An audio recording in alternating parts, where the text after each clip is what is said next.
Você já deve ter ouvido aquela música famosa do Cartola, A Vida é um Moinho. Ela é muito bonita, né? Claro, Cartola é um gênio da música brasileira. E basicamente ela foi um jeito que o próprio Cartola encontrou de mostrar para a filha adotiva as preocupações que ele tinha sobre o crescimento dela. E por mais que o contexto seja bem diferente da história que eu vou contar aqui, as 2 primeiras linhas da letra da música poderiam ser um recado perfeito para nossa convidada. Agora eu vou pedir licença aos seus ouvidos, porque eu vou ter que cantar esse trecho, tá, gente? Porque a gente não pode colocar a música aqui pra vocês, infelizmente. Luigi, nunca mais te perdoo por isso, tá? Me fazer cantar, sou péssimo. Mas vamos lá. Ainda é cedo, amor, mal começastes a conhecer a vida. E desde pequena, a Ana Paula tinha uma fascinação pela profissão dos médicos. Só que ela não achava que aquilo era pra ela não, tá? Tanto que ela nem cogitou entrar na faculdade de medicina quando ela foi prestar o vestibular. E aí a Ana Paula se formou em 2 cursos. E aí sempre que vinha o pensamento de tentar cursar medicina, mesmo depois dessas 2 graduações, ela achava que já não tinha mais tempo para isso. Ai, se a Ana soubesse que o Cartola só lançou o primeiro disco dele com 66 anos de idade. Só que assim, por mais que ela achasse que não, mesmo depois dela ter se tornado mãe, ter um trabalho estável, aquela pulguinha continuava atrás da orelha dela. E eu falei, não, é isso que eu quero fazer. Só que aquela mesma coisa, sempre o medo, né? Ai, vou largar o certo por algo que eu vou ter que parar, e a gente fica ali naquela encruzilhada, faço ou não faço, e acaba que não faz, né? Pois é, só que a vida fez a Ana mudar de ideia, e é isso que a gente vai ouvir no episódio de hoje. Mas antes, um recadinho nosso pra você. Na verdade, são 2 recadinhos. Na semana passada, eu apresentei aqui o episódio sozinho, sem o Alexandre. Ele me abandonou e, mais uma vez, esse safado me abandonou. Brincadeira. O Ale pegou uma folguinha. Eu logo vou sair de férias também, então terei minhas folguinhas em breve. Mas estou aqui pra contar a história pra você. E não posso esquecer de falar de uma coisa muito importante. É possível transformar uma separação em uma amizade verdadeira? Dá pra lidar com o fim de um relacionamento de forma leve e bem-humorada? Essas perguntas e muitas outras a gente responde no Terapia com Ex, o novo podcast do Terapia. Com histórias emocionantes, reflexões profundas e muitas risadas, o Terapia com Ex vai te levar por uma jornada única no mundo dos relacionamentos. E o melhor de tudo, o primeiro episódio já está liberado com exclusividade para os apoiadores. Então não perde tempo, entra agora no site apoia.se/terapia com ex e torne-se um apoiador para ter acesso exclusivo ao primeiro episódio. Terapia com Ex, o podcast que vai transformar a sua visão sobre relacionamentos.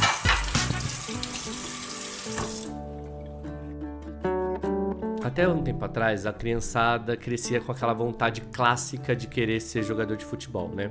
Hoje a gente pode falar que a vontade é ser tiktoker, ser youtuber. Eu acho que essa, se você for perguntar pra criançada, é isso que eles vão querer ser. Mas a realidade, independente dos casos, tanto antigamente quanto atualmente, é que para a maioria esmagadora isso não vira uma realidade. E a Ana, nossa convidada aqui do episódio de hoje, achava que para ela seria a mesma coisa, só que com medicina, que convenhamos, também é um curso que é bastante difícil de entrar e, vamos dar uma militada aqui também, bastante elitista, né? Só que assim, a Ana, desde muito novinha, descobriu que essa era a vocação dela, mas por algum motivo ela sequer cogitava como uma possibilidade real. Mas é porque quando criança assistia muitas séries médicas com meu pai é da área, então era um negócio que era rotineiro em casa, chegar e assistir aquilo, o universo me chamava muito para isso.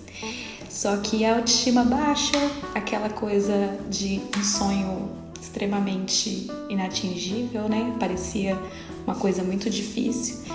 E aí você vai trilhando pelas bordas, né? Vai tentando ver outros caminhos e aquilo ali fica sempre te cutucando, né? Olha, será que não é isso? Olha, será que não é isso? Então fiz outras faculdades antes. Eu me formei em moda pela Pan-Americana aqui em São Paulo. Achei que estaria me realizando, porque eu gosto muito de desenhar, de pintar, a parte artística. Mas aí eu falei, não, ainda não é isso. Aí entrei na enfermagem, porque eu falei, a enfermagem vai me dar o start ali, né? É ou não é a área da saúde, né? Porque são áreas muito próximas, né? Então a gente acaba tendo noção, né, de como que é. E foi no primeiro ano de enfermagem que já falou, não, é isso mesmo que eu quero. Mas aquela coisa, eu vou começar, não vou desistir, outro curso, vamos terminar, e assim a gente vai passando, né? Vai deixando o tempo passar, e eu dei continuidade no curso. E aí a Ana se formou e tocou a vida. Ela gostava bastante de enfermagem até, e aí por um período do tempo aquela profissão preencheu ela estava ali também na área da saúde, de certa forma estava sendo suficiente. Até que ela começou uma sequência de fatos que foram mudando a vida dela. Aí durante a pandemia trabalhei na linha de frente, então assim, abri o hospital de campanha e fechei o hospital de campanha como enfermeira. E ali eu falei, não, eu quero mais. Não que não me satisfaça com a profissão, porque a gente acaba aprendendo a respeitar as duas profissões, né? Respeito muito a enfermagem é uma profissão grandiosa. Então não é uma coisa assim, eu não quero mais ser enfermeira porque eu quero ser médica. Não, respeito, sou enfermeira, não vou deixar. Tenho meu diploma lá, vou ser para sempre. Mas eu queria agregar, né? Queria um pouco mais daquilo que poderia me oferecer. E aí eu falei, não, vou voltar a estudar, vou fazer um cursinho. Isso com 31 anos. Para 32 anos. Só que o ímpeto dessa vez ainda não foi o suficiente para ela botar a ideia em prática. E é totalmente compreensível, né? Porque a Ana criava o filho de 7 anos sozinha, o pai do garoto morava em outro estado e a família dela morando na capital de São Paulo, enquanto ela morava em São José do Rio Preto. E para quem não sabe, são 6 horas de distância, viu? É bastante longe. Ou seja, é um desafio grande, né? Para uma mulher, mãe solo. No sentido, mãe solo aqui, no sentido de que não tem o parceiro ali para ajudar e não tem nenhum grupo de apoio, né?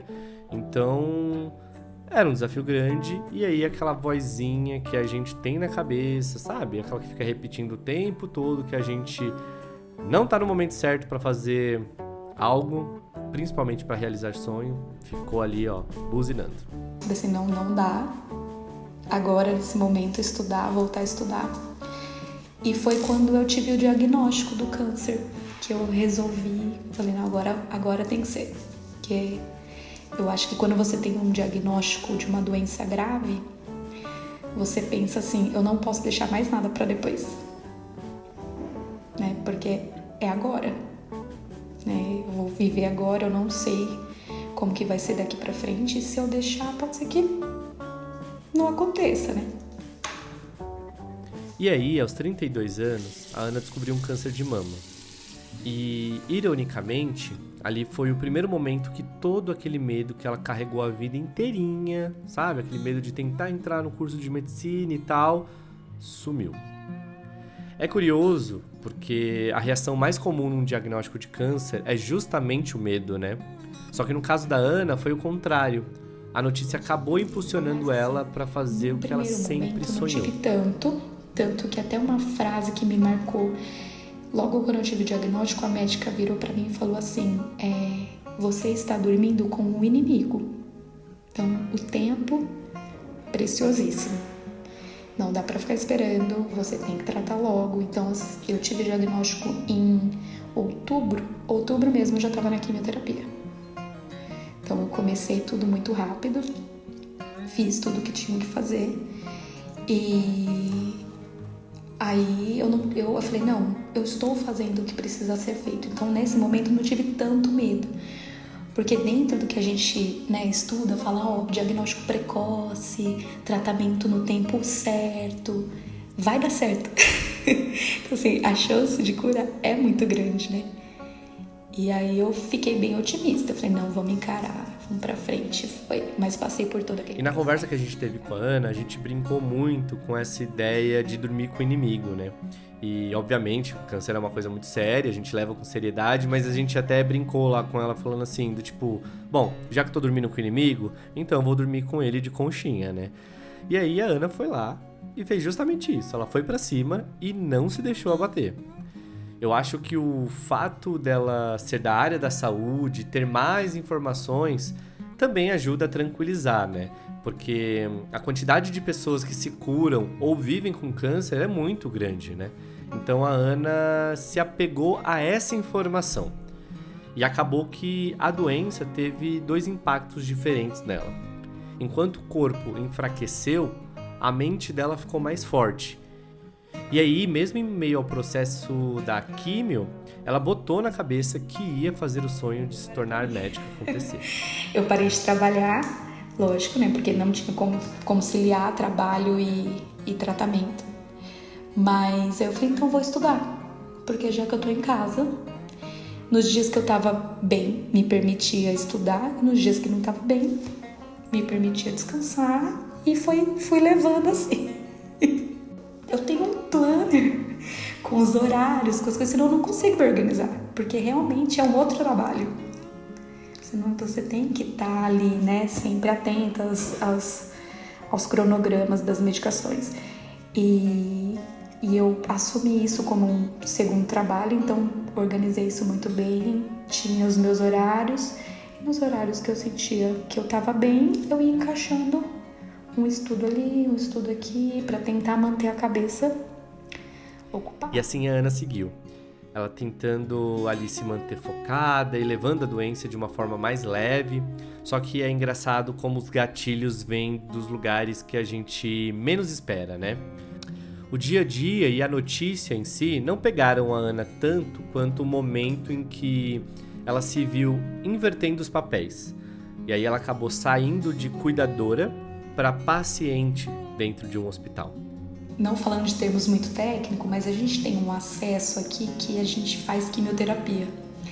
E eu já tinha funcionado esses acessos, já tinha feito medicação em alguns pacientes com esse acesso. A primeira vez que eu tive que fazer alguma coisa em mim, que alguém fez, foi muito difícil. Porque eu falei, gente, eu sei fazer isso, eu sei a técnica, mas será que dói? Como será que é? O que eu vou sentir? Qual que é o desconforto?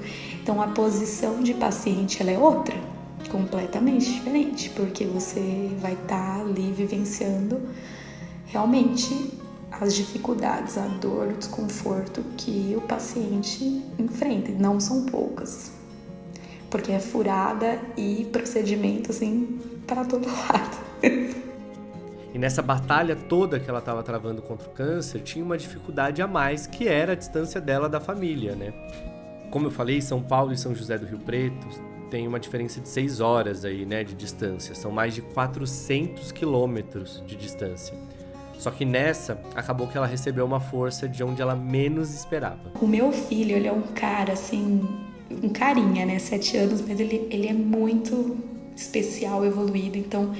Quando ele me viu careca a primeira vez, ele falou, mãe, você tá linda. Mãe, que delícia passar a mão nessa careca. Então, ele aproveitou ali, ele me deu aquele aconchego. Então, eu me senti à vontade de poder ficar careca em casa. Porque às vezes algumas mães têm esse medo, né? Às vezes precisa ficar 24 horas de peruca por conta do que a família vai pensar, né? Ou de lenço. Então eu sempre tive essa liberdade com ele. E aí quando eu comecei a sair, às vezes sem lenço, ele falava, mãe, você vai de careca pra rua? Eu falei, vou de careca. Não posso deixar careca em casa. Então eu tive esse acolhimento. E a rede de apoio, que é fundamental também. Colegas, amigos, família. Nessa época do tratamento, eu morava em São José do Rio Preto. E minha família toda era aqui de São Paulo. Então a gente ficava meio que... Um viajava, ficava um pouco, voltava. Essa parte eu senti, porque realmente você precisa de colo, de ter família perto, né? Então, assim, eu queria, mas eu sabia que era difícil. E a gente foi levando isso até julho do ano passado. E o foi levando da Ana significou não só dar conta do tratamento e de cuidar do filho pequeno, como também de continuar estudando sempre que conseguia. Quando ela estava terminando o tratamento, chegou a hora de encarar o vestibular. A Ana foi aberta para o que pudesse acontecer, tentando não criar muita expectativa, só que era meio inevitável, né? E adivinha o que aconteceu? Isso mesmo, uma futura médica está a caminho. Eu tava na minha última radioterapia e aí foi o dia da matrícula, foi o último dia da rádio, e aí eu bati o sininho da rádio e fiz a minha matrícula e falei, não, agora é um passo novo. Eu realmente tentei zerar o que tava lá atrás, assim, porque eu falei, se eu ficar alimentando, né, toda hora falando disso, vai aumentar, né, eu não quero, quero vida nova. E aí eu zerei mesmo e vim pra cá, pra São Paulo. E aí foi no meu último tratamento mesmo, deu certinho. E aí eu mudei pra cá começo de agosto do ano passado. E aí veio aquela coisa, ai, nossa, 30 e poucos anos com criança, voltar pra casa de pai, de mãe, falei, ai, não quero nem saber. Quero nem saber. Eles me acolheram, me aceitaram. Eu sei que não são todas as famílias que têm essa abertura, né? Às vezes falam, não, vai voltar. Porque eu tive que larguei meu emprego, né? Eu trabalhava lá em Rio Preto.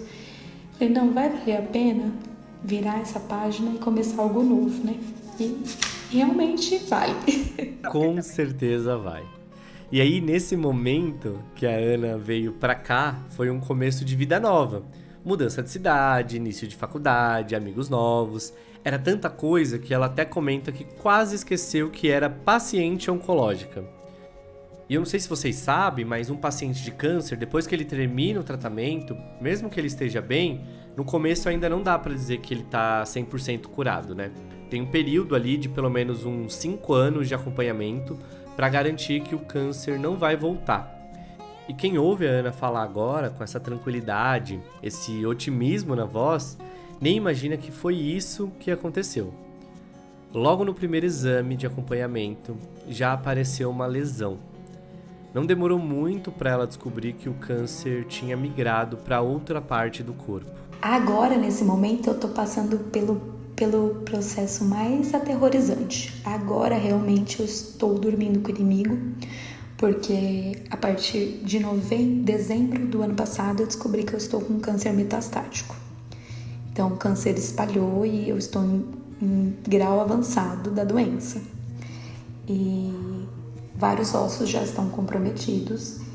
E agora, realmente, é mais preocupante. Então, lá atrás era preocupante, mas eu tinha mais chance de cura, de estabilização. Agora eu cheguei num grau um pouquinho mais avançado.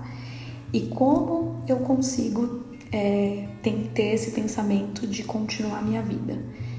Eu penso assim, se você tem qualquer doença, diabetes, pressão alta, qualquer outra coisa que você vai ter que tratar pelo resto da vida, você vai continuar vivendo, certo? O câncer é que ele assusta, porque ele é uma doença que realmente traz um peso muito grande. Mas, com a medicina avançada, a gente vai tratar, a gente vai acompanhar e a gente vai viver como se fosse uma doença crônica, né? Vou tomar as medicações para o resto da minha vida e assim eu vou seguir. Se eu der aquela importância, o câncer hoje em dia, o tratamento, ele é um pedaço da minha vida. Ele não é o todo. Não é o que me move, não é o que faz eu acordar, não.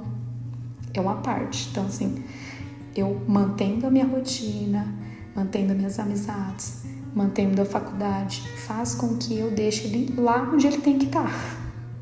Lógico, com a sua devida importância, né, de tratamento e de acompanhamento, porque se realmente eu largar tudo agora, pouco tempo me resta. Mas deixar ele onde ele precisa estar. Ali onde eu vou tratar e vou acompanhar, mas sem grandes dimensões. É difícil. Tem dia que realmente, quando você para e fala assim, tô fazendo uma faculdade de 6 anos. E se eu não formar? E se não der tempo de eu chegar até lá? E pode acontecer. né? Hoje, assim, a situação que eu tô atual, pode acontecer de eu chegar bem pertinho, e quando eu estiver bem pertinho, mas isso é pra mim, pra você, pra todo mundo, porque eu não sei o dia que eu vou morrer, você também não. Você vai atravessar a rua ali e acontecer um acidente?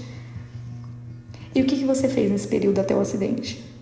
E o que eu fiz no período do dia que eu descobri o câncer metastático e descobri que não tem cura até o dia que realmente eu não vou estar mais aqui? Então, se eu deixar de fazer as coisas, vocês também poderiam deixar, que a gente não tem essa noção da finitude, né? Essa fala da Ana me fez lembrar muito da história do Thiago, que a gente contou há umas 2 semanas aqui no podcast, e que é cheia de dificuldades e provações também. E lá ele fala muito que quanto mais ele começou a falar da morte, encarar ela de frente, menos ele teve medo dela. Porque ele começou a perceber que falar da morte é falar da vida. E enquanto a gente estiver aqui, a gente pode vencer uma batalha de cada vez. O dia mais importante sempre vai ser o próximo. E não é o que está a semanas ou até meses de distância. A gente tem que viver o hoje. É meio clichê, mas a gente tem que viver o hoje. O que eu tenho é aqui agora. É a matéria que eu tenho para estudar para amanhã. É o máximo que eu tenho, é isso.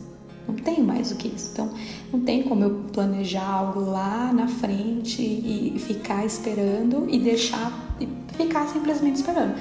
Eu conversei até com meus pais, falei assim, no momento, porque depois que eu descobri a metástase, eu comecei a ter muita dor. E a dor afeta demais, porque você sente dor, aí você lembra que você tá doente. Fica te cutucando assim, você tá doente. Então, e aí o seu psicológico entra na pilha. Que aí você fala, realmente não vai dar mais, eu preciso ficar mais quieta, a rotina é muito pesada.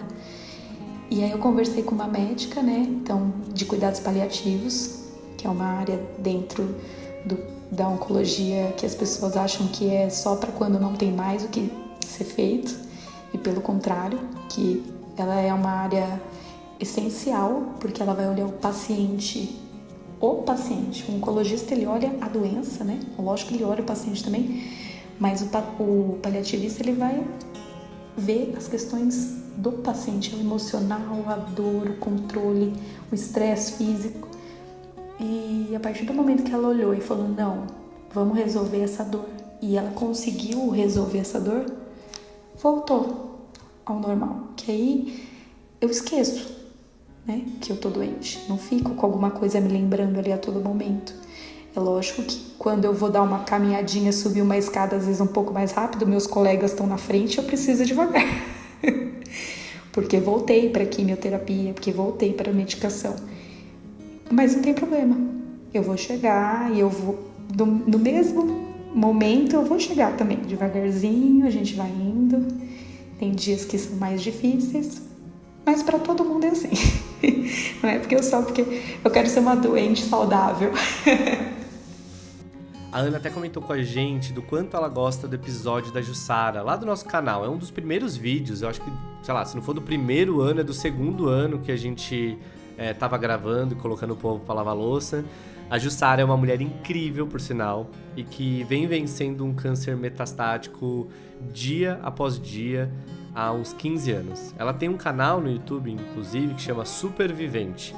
E ela, não só no YouTube, acho que ela tá no Instagram também, Facebook, enfim. E ela compartilha bastante do tratamento dela, inclusive dos momentos de baixa, porque é isso, né? Sempre a gente tá vendo na internet sempre coisa pra cima, mas ela mostra o real ali. Ela mostra os momentos que não deu certo um tratamento, que alguma coisa deu errado, e mostra o tamanho da força dela, né? E ela é tão forte e tão incrível que, pra vocês terem uma noção, ela foi musa do bloco da Preta Gil esse ano. Linda, linda, linda. Ela é incrível, gente. Vou deixar o link do episódio dela na nossa descrição aqui do episódio para você assistir essa história que vale muito a pena. E quando a gente entrevistou a Jussara, ela falou uma frase que me marcou bastante. E aí aqui eu vou abrir uma aspa dela mesmo, tá? Ela fala o seguinte: depois do câncer, eu tive os melhores momentos da minha vida. Fecha aspas. Não é sobre romantizar, mas é sobre reconhecer a força de todas as pessoas que enfrentam essa batalha e que conseguem levar a vida adiante mesmo dormindo com o inimigo, como a gente falou agora há pouco. Eu poderia até pensar em algo para falar diretamente para Ana agora, mas eu acho que o trecho da letra do Cartola que a gente citou lá no começo do episódio cabe muito bem aqui. Ainda é cedo, amor, mal começastes a conhecer a vida. Lá atrás, eu poderia ter todas as circunstâncias para realizar meu sonho da forma mais tranquila possível. Então, saúde, idade, todas as condições. Mas aqui, na mente, estava doente, né? Achava que não tinha capacidade nenhuma de fazer aquilo. Hoje, meu corpo está doente, mas a minha mente acredita que eu tenho capacidade. Então, ela recria tudo. Então, ela me faz ter mais força, eu consigo ter um equilíbrio melhor para gerenciar estresse, conflitos e as situações. Então, lá atrás teria sido mais fácil, mas eu não conseguiria ter o pensamento que eu tenho hoje se eu não tivesse passado por tudo, né? Eu agora tô no segundo semestre, tô no primeiro ano ainda, entrei na metade do ano passado. Tá no comecinho ainda, tem aí uns 5 anos pela frente, espero que nem a Jussara daqui 5 anos. Olha, eu tô aqui, gente, meu canudo. Mas é importante ter esse brilho e continuar, porque se a gente se entregar realmente, aí aí não tem mais sentido, né?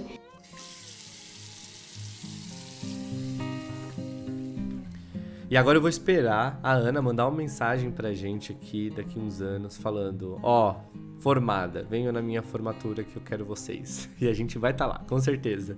Fico muito feliz mesmo de contar histórias como a dela, que claro, tem a realidade, tem o peso da realidade, que é a dor da descoberta, a dor do processo do tratamento, que não é fácil no tratamento de câncer, mas ao mesmo tempo tem essa mudada de chave. Tem um episódio de uma série chamada The Midnight Gospel na Netflix. É uma animação, só que é uma animação que eles adaptaram de um podcast.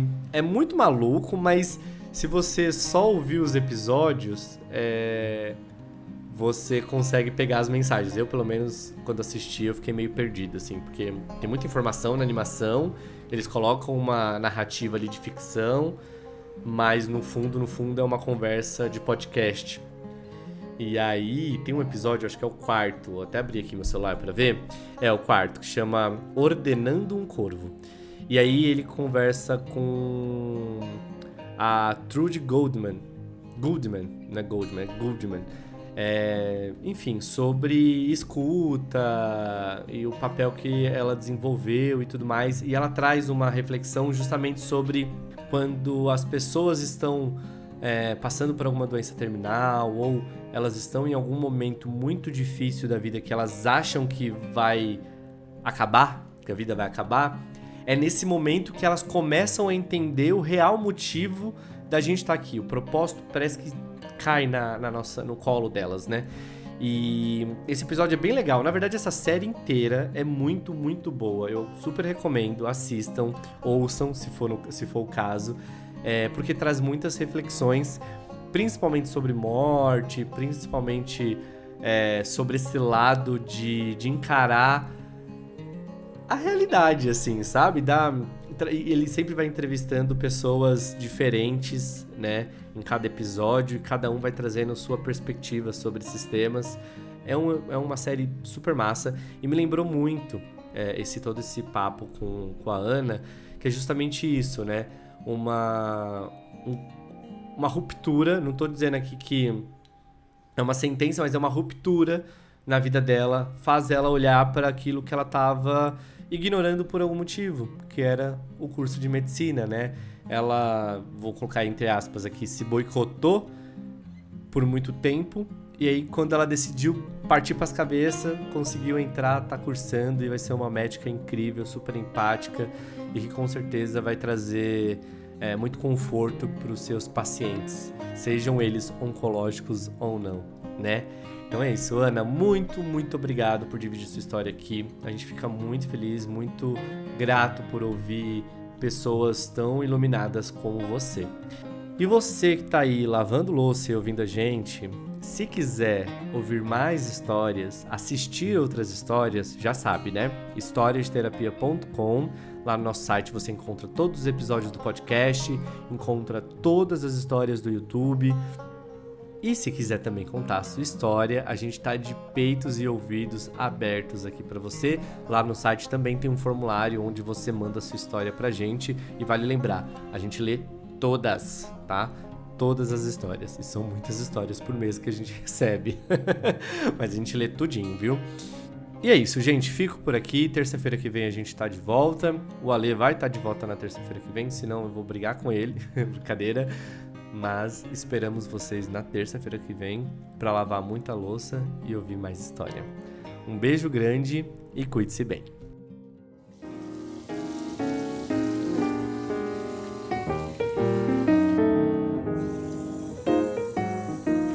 O Histórias para Ouvir Lavando Louça é apresentado por Alexandre Simone e Lucas Galdino.